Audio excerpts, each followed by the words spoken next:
Okey, murid-murid. Hari ini kita akan belajar tentang teknologi. Sebelum tu,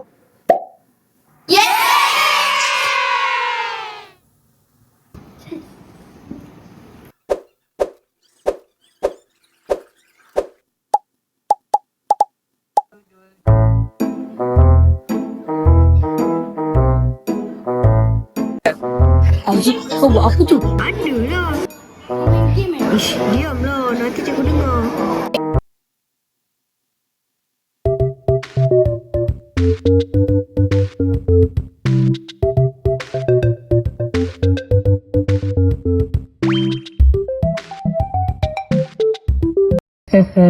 Hari ni bolehlah bersambung.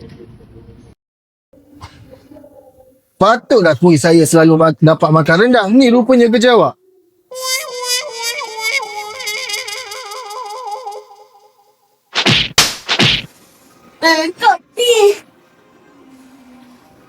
Kamu tahu tak murid-murid, teknologi bukan sekadar untuk hiburan. Melalui teknologi, kamu dapat belajar macam-macam. Cikgu, boleh ke belajar dengan komputer?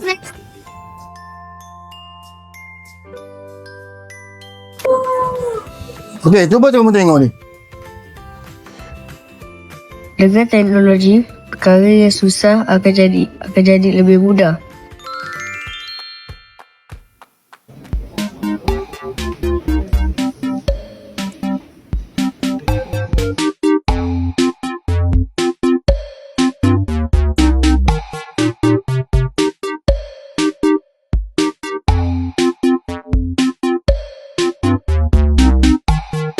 Percayalah Zik.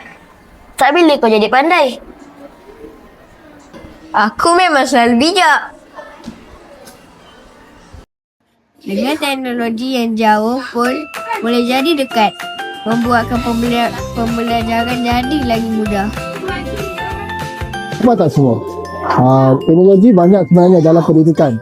Semua ni dapat membantu kita dalam pelajaran. Boleh? Boleh cikgu. Boleh, cikgu. Boleh cikgu. Ilmu dapat diakses di mana-mana tempat tanpa mengira masa.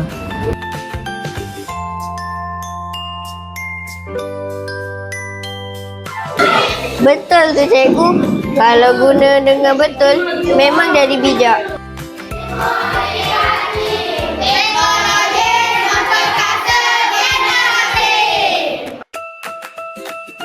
Cikgu, esok boleh kita belajar macam ni lagi tak? Tak boleh. Esok ada ujian bertulis.